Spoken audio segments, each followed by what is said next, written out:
Oke, halo semua. Perkenalkan, nama saya Justin dengan NIM 182210016. Pada video kali ini akan mencoba memecahkan studi kasus watermarking.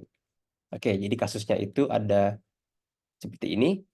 Sebagai seorang manajer product branding, Anda diminta oleh perusahaan untuk membuat logo untuk produk baru yang akan Anda luncurkan.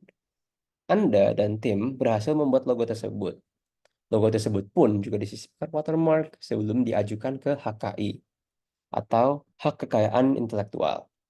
Dalam proses pengajuan, usulan logo tersebut ditolak karena anggap dimirip dengan logo telah digunakan pihak lain. Setelah melakukan penelusuran, Anda pun mengetahui bahwa ada orang dalam secara ilegal membocorkan ide tersebut ke kompetitor bisnis, sehingga lebih duluan mendaftarkan logo tersebut ke Ditjen HKI.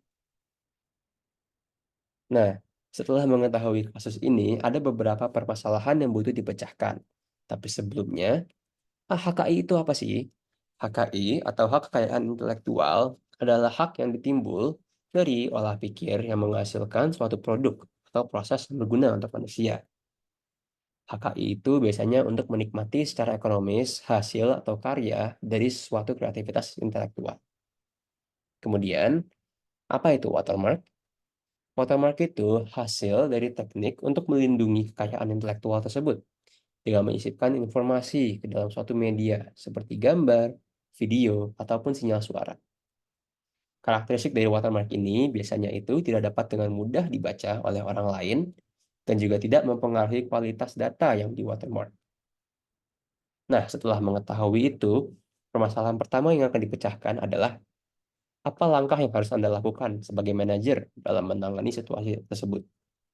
Nah, misalkan saya sebagai manajer, langkah pertama adalah saya tentunya itu membuat logo baru dulu sebagai backup plan. Nah, pembuatan logo baru itu juga diiringi dengan melakukan audit seluruh karyawan untuk mengetahui siapa yang membocorkan ide bisnis logo tersebut.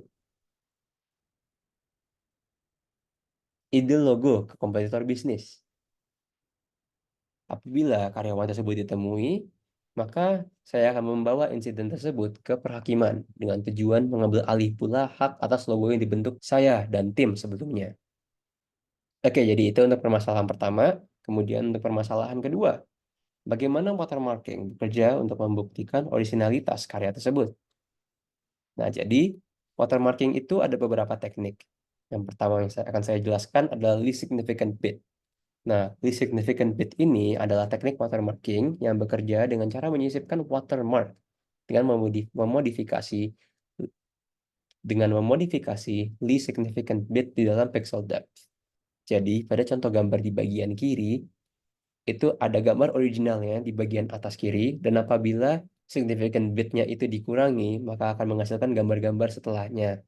Misal di bagian kanannya atau di bagian bawahnya.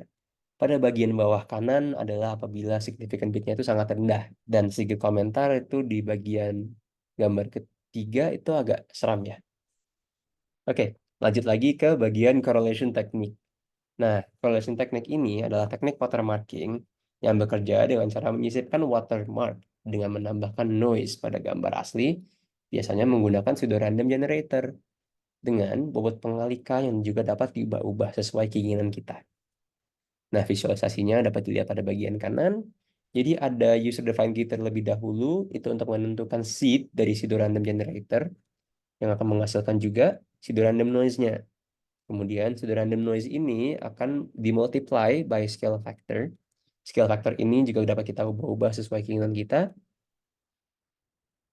Dan hasil dari pseudorandom noise ini akan dikali dengan original image yang akan menghasilkan watermark image. Jadi, secara ringkas penjelasan correlation teknik ini adalah watermark image dari gambar kita adalah gambar kita yang memiliki noise. Lanjut. Dan yang terakhir adalah teknik watermarking gambar DCT, coefficient ordering. Nah, teknik ini bekerja dengan cara menyisipkan watermark dengan mengurutkan kembali koefisien DCT. Untuk visualisasi pekerjaannya dapat dilihat pada gambar di kiri bawah. Jadi itu ada sebuah DCT block 8x8 dengan lokasi-lokasi kemungkinan untuk embedding bitnya. Nanti akan dikelola juga bagian patterns-nya untuk pattern bit 1 dan juga bit 0 dan akan menghasilkan juga pada bagian kanan bawah itu hasil watermarknya. Jadi yang kiri adalah original image, yang tengah adalah watermark image, dan yang kanan adalah hasil dari DCT coefficient orderingnya. Oke, setelah mengetahui teknik-teknik watermark tersebut, dapat disimpulkanlah bahwa watermarking itu akan bekerja menjaga originalitas dengan menyimpan data tersebut dalam kondisi. Oke, jadi setelah mengetahui teknik-teknik watermark tersebut, dapat disimpulkan bahwa watermarking ini dapat menjaga kooriginalitas data dengan menyisipkan data-data, menyisipkan informasi yang tidak dapat dilihat oleh kita. Semisal yang bagian kanan di gambar bawah kanan, atau tidak sudah random image-nya, dapat dicek nanti apakah sesuai atau tidak dengan key yang dibuat dan juga K yang dibuat, yang kita tentukan. Dan di sini juga apabila significant bit-nya diubah, maka akan menghasilkan gambar yang sama atau tidak, itu juga dapat dicek algoritmanya, dan itulah bagaimana kita memeriksa originalitas gambar yang kita miliki. Lanjut ke permasalahan terakhir, apakah langkah preventif yang dilakukan untuk menghindari kejadian tersebut terulang kembali?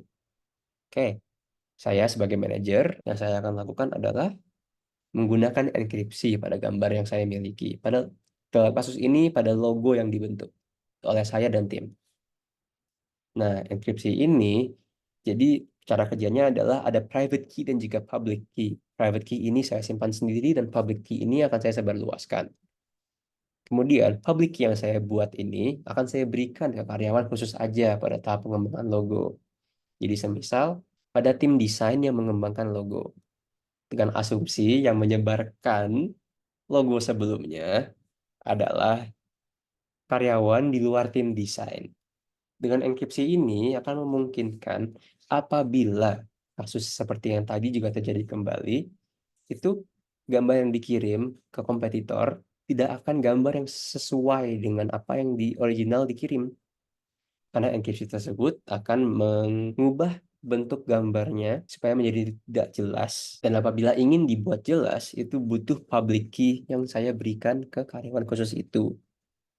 Dan public key ini juga biasanya juga kalinya seorang karyawan memiliki butuh perizinan saya terlebih dahulu untuk menyebarluaskannya juga. Jadi itulah hasil dari permasalahan studi kasus sebelumnya tentang watermarking. Apabila ada kekurangan, mohon maaf.